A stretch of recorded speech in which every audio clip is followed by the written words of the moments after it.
So good morning again. To those of you who do not know me or who are new, I'm Reverend Elisha Christopher. I'm the spiritual director and the senior minister of this Center for Spiritual Living here in Santa Cruz. I do use the pronouns they and them, which means I identify as non-binary. And my ancestors come to us from all over the world. Those that we know immigrated to this country came here through Ireland, Scotland, Austria, and Holland. And I do have ancestors indigenous to the Americas as well.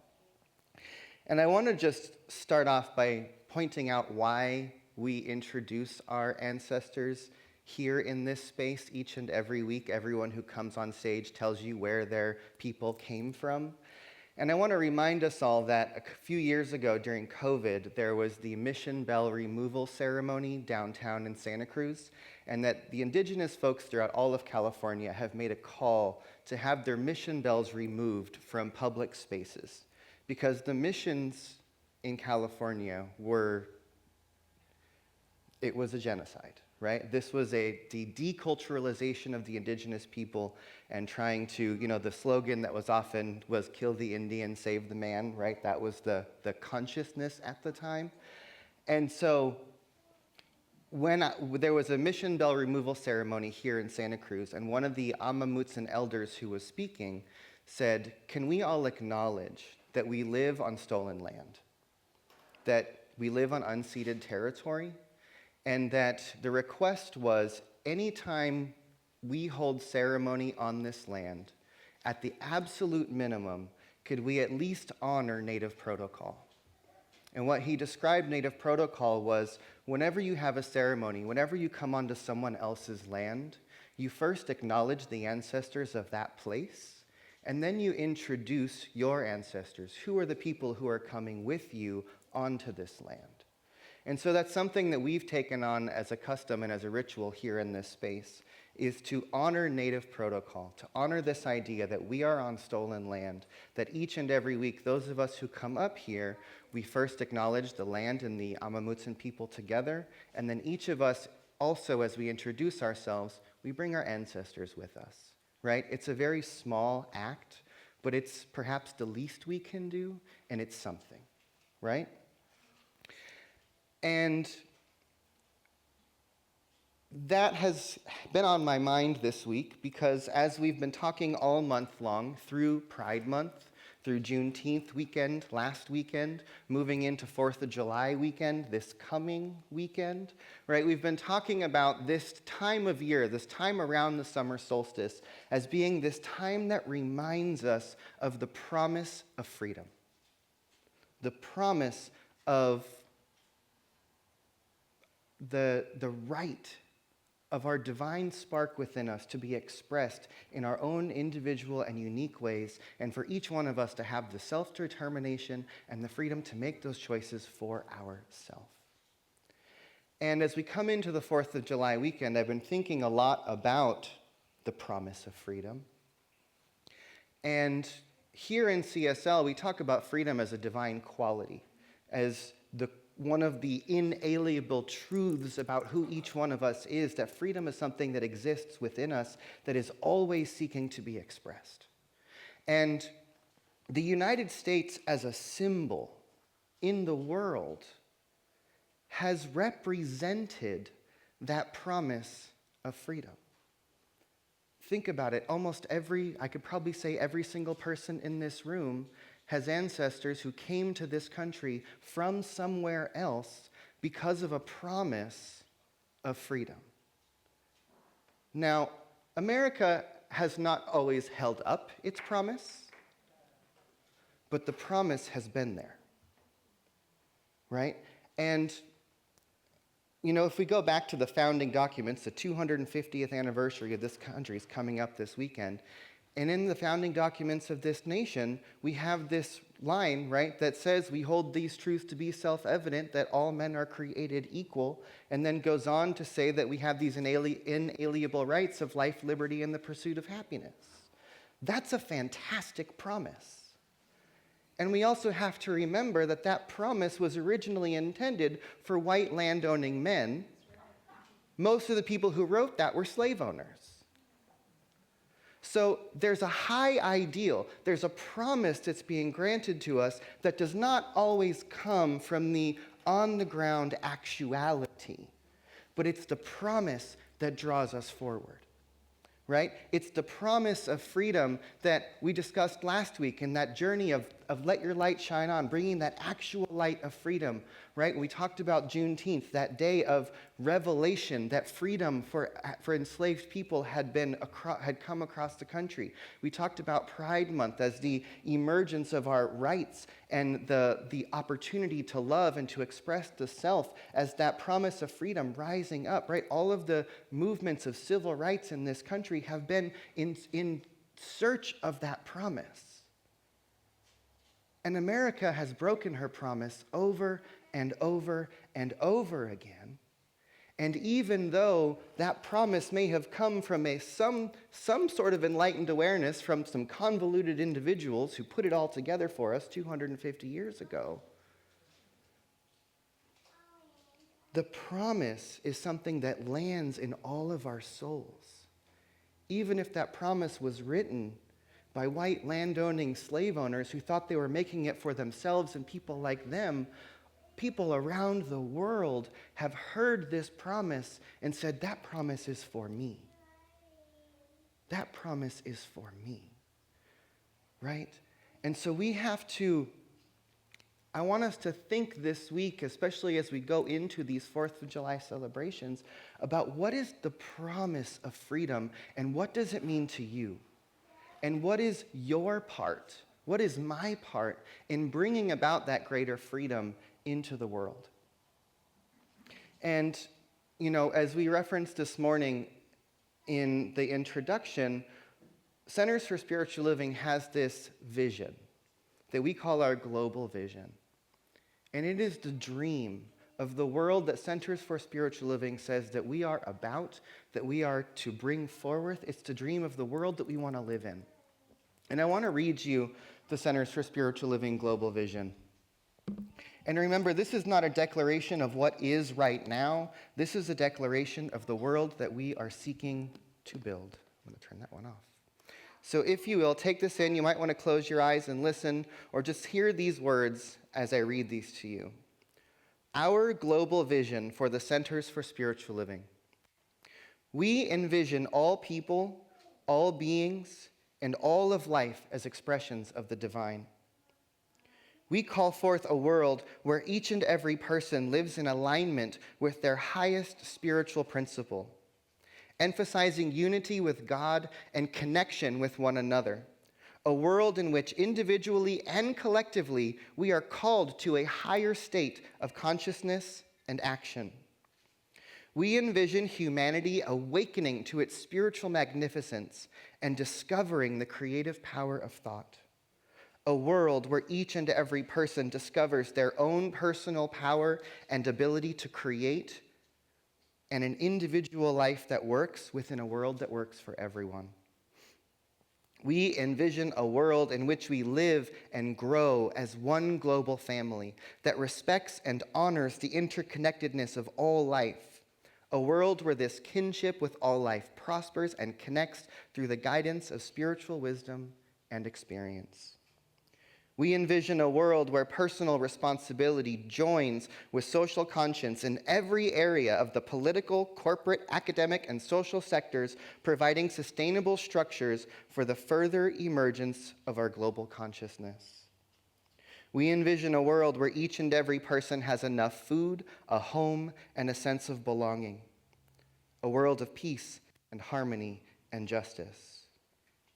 We envision a world in which our resources are valued, cared for, grown, and where there is a generous and continuous sharing of these resources.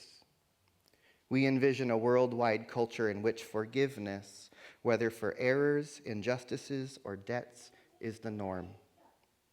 We envision a world which has renewed its emphasis on beauty, nature, and love through the resurgence of creativity and art. We envision a world that works for everyone and for all of creation.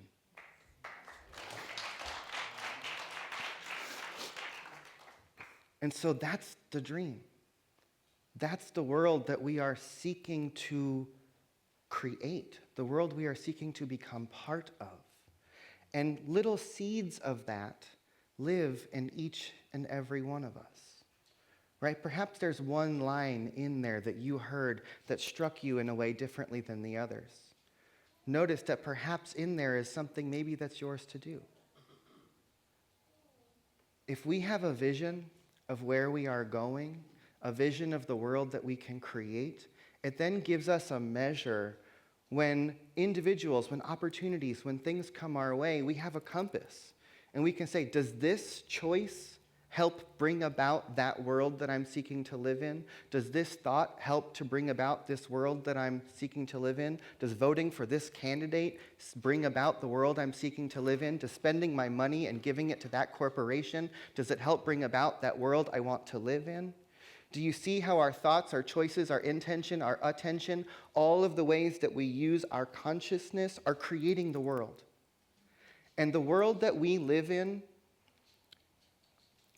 some esoteric spiritual sense, is not real. The only thing that is real is what's happening inside of each one of us. And the reality that we experience out there is a collective projection that we have all agreed upon. Can you hear that? The world that we see out there is a collective projection that we have all agreed upon. And so when we take in the world, whatever it is that we see, whatever it is that we believe, we take on creative responsibility for then it being out there. Because we are all part of this feedback loop of creation. And God itself is creating through each one of our choices, through each one of our attention. And I said this last week, as you look out into the world, is the world shaping you or are you shaping the world?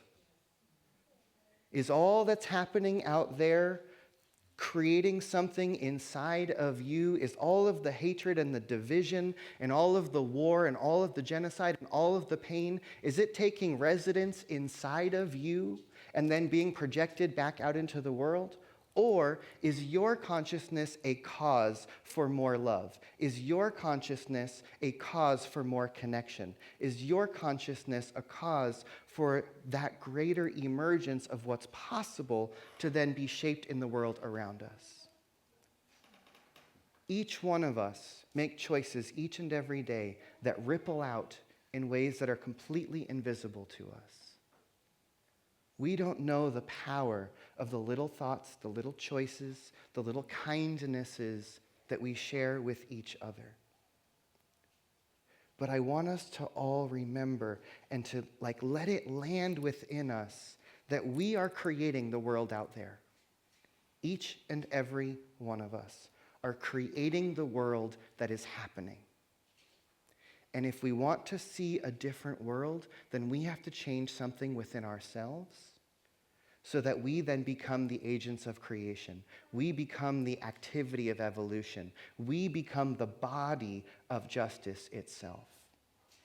Right? We've all heard the quote that Dr. King said, right? The arc of the universe is long, but it bends towards justice. And I do believe that is true, but I believe that it requires us to bend it. Right? The arc of the universe is long, and it bends towards justice because that is what we choose. It bends towards justice because that is innate within the human soul. Freedom is innate within the human soul. Truth is innate within the human soul. Justice is innate within the human soul. And I think that is why, over the long arc of history, we do keep moving towards a better world. It's not always easy. We don't always live up to it, but we are moving towards it, right? And so this whole month we've been talking about a higher, deeper love. This has been our invitation to expand our consciousness and to expand our definition of love. Because what we said a few weeks ago is to remember that love is the acknowledgement and the experience of the sacred. When we acknowledge the sacred, when that which is sacred and divine is part of our awareness, part of our connection to life itself, then love becomes the only answer. And all of the discord, all of the war, all of the disease, all of the oppression that is happening in the world and in human consciousness stems from a lack of connection to the sacred, from not seeing the divinity that lives in each person, from not acknowledging the divinity within ourselves, from not acknowledging the divinity of our resources, of our water, of life itself. If humanity recognized the sacred in every little particle of existence, in every interaction, in every human life, in every resource, then we would have that world that works for everyone. And if a separation from the sacred and a lack of an awareness of love is the root cause of all of the discord, then our job is to be that love, is to speak the truth, is to reveal the sacred nature of existence as our very life. And the more that we do that, we're part of a collective consciousness. Humanity, whether we're aware of it or not, is a collective organism. And we have a shared collective consciousness. When we do our work and we shift our consciousness, we shift a drop in the ocean. We change the collective consciousness just a little bit. Right? And at some point, that collective consciousness gathers momentum. It gathers love. It gathers potential and possibility. And then something shifts. Right? We've seen it a number of times in this nation over its 250-year history. At some point, our consciousness shifts around a particular issue, around a particular way of being, and then it becomes the law of the land. Right? We're experiencing some backlash and some backup against our progress, but that just means that we need to step up a little bit more, shine a little bit brighter, stand up a little bit taller, speak our truth a little bit louder. Because we are the way that God creates. We are now the way that evolution unfolds. For 14 some odd billion years, evolution has been happening by chance, by just this chance unfoldment. And perhaps the magical thing about being human beings with a consciousness is that we get to be the place where evolution happens by choice. And we can choose to evolve. We can also choose to devolve. Right? And there's much of humanity that is seeking to devolve us back to some previous state in our history or previous state in our consciousness. And I think it's the pressure that's pushing the thing that wants to be to emerge even more. Right? I know that in many ways, growing up in a very conservative, constrictive Christian upbringing where my identity, my sexuality, my gender, all of that was told it was wrong, it was squashed, it was confined. And in that confinement, there was something in me that had to burst out, right? And so know that there are certain kinds of seeds that cannot sprout unless there is pressure on them. You could give them all the water and soil they need, but unless they're being pushed down upon, that pushing force is what causes the seed to open, right? There are certain seeds that cannot sprout until the entire forest has been burned down, and those seeds have hit a couple thousand degrees before anything in them says germinate and spark. And remember that perhaps that's what's happening. As the forest fire is running through the consciousness of humanity, as the pressure of backwards movement is happening in our society, let that be the thing that wakes the spark within us up, that causes the seeds to sprout, that causes the more of us to say, I am here, and to step up and to emerge. Right? And one of the things that I know is that the world out there is always a reflection of what's going on in here. The world as we see it is always a reflection of what's happening in our consciousness. And as we come up to the 250-year anniversary of the United States, I think it's hilarious that the reflection pool has turned into a swamp. Right? It's a perfect metaphor. Right? As we come upon this moment where we're supposed to be celebrating all of the years of progress and forward movement and history and good on us for being the United States of America and all of that, this thing that's supposed to reflect the monument and all the beauty of who we are has become this disaster. And let that be a reflection to us of the state of our nation, of the state of our collective consciousness. And we've got some muck cleaning to do in our collective consciousness. And each one of us has a piece of that. And so our global vision that I read to us to start off is Centers for Spiritual Living declaration of the world that we are here to bring about. All that we do to shift our consciousness, all that we do to raise our vibration, all that we do in community is about that global vision. And I'm part of the Centers for Spiritual Living Sacred Activism Task Force. And part of our definition of the concept of sacred activism is it's the activity of bringing about our global vision. Right? All of our work for justice, for inclusion, for healing the environment, for bringing greater awareness is to help bring about this global vision. And so stay tuned, because in August, we're going to be doing a Sacred Activism Forum across Centers for Spiritual Living. And this is for anyone in any of the CSL communities who feels like an activist, who wants to be an activist, who wants to know how to step up and be part of this greater revealing of the wholeness that we're talking about. We're going to be doing a CSL-wide gathering online where we're going to get to meet with other folks in other communities and learn about what each other are doing so that we can keep bringing this up and doing the work together. And then we're going to start to name collective actions that we can all take together across the movement to help bring about this world that we are seeking to participate in and be. And so I want to close with a rewrite of the global vision that I wrote that is on our CSL Global Home Office Sacred Activism page. And under our definition of sacred activism, we have this rewrite of the global vision.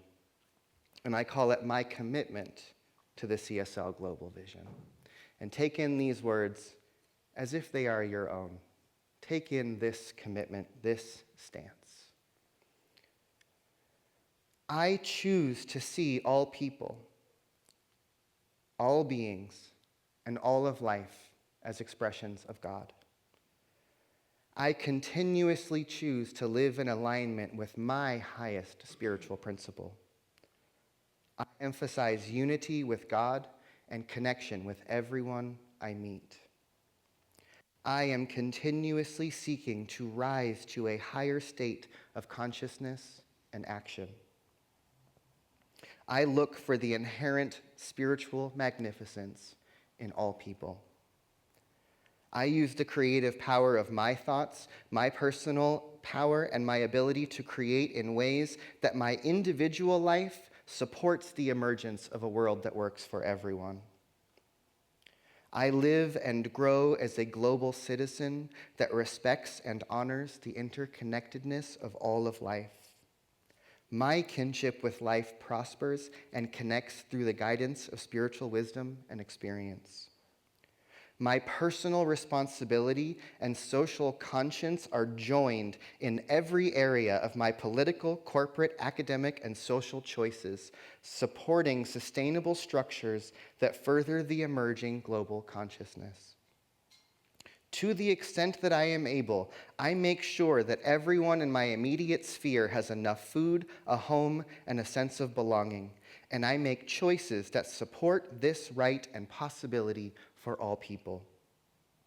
I am a place of harmony, and I take a stand for truth and justice.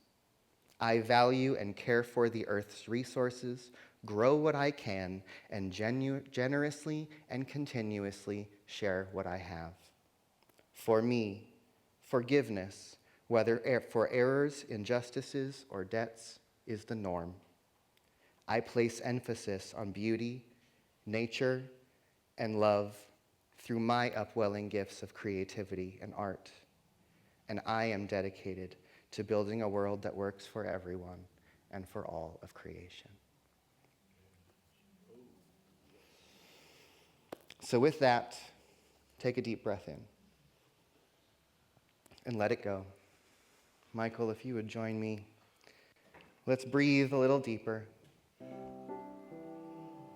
And as we breathe together into this moment, I want us to remember, to feel, to know, to open up to the idea that each one of these bodies is being breathed by something greater than we are.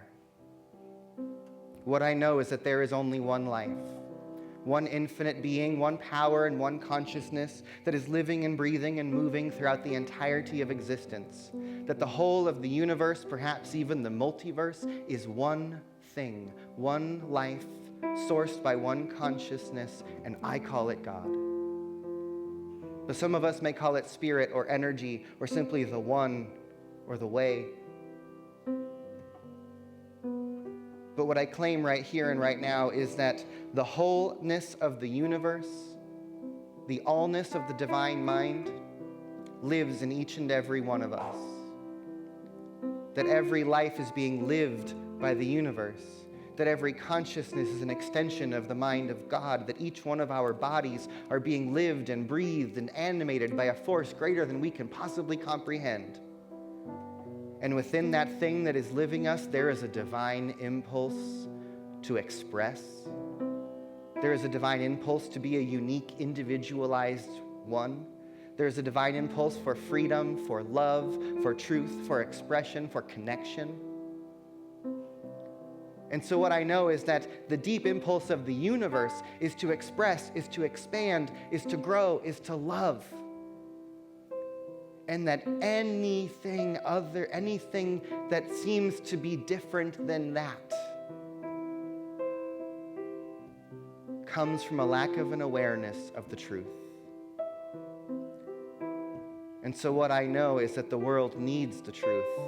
The world needs this light. The world needs our love. The world needs us to stand up for the promise of freedom. And so let's breathe that in and know that we can choose, each one of us, we can choose each and every day what world we are bringing about. And that choice lies everywhere we look, each and every day, each and every moment.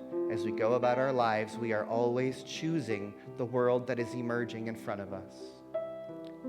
So let us be aware of the power of our consciousness. Let us be aware of the power of our choice. Let us be aware of the power of our word.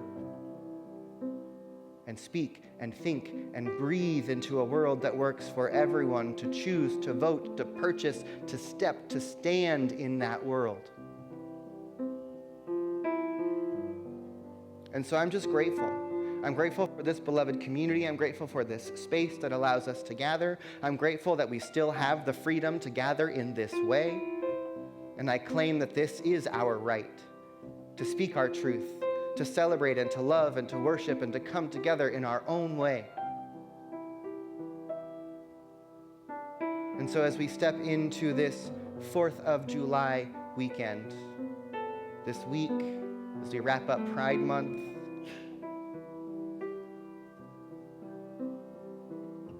let us be the promise.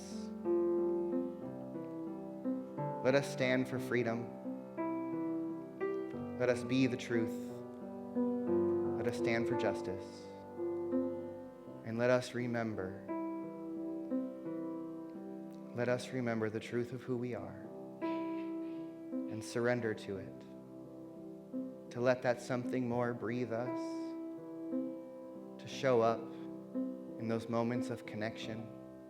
And let us look for that love everywhere we go, so that each and every one of us contributes to that collective consciousness that brings about the world that we want to see. So for all of this and the more, I'm grateful. As we together let it be, we can say, and so it is.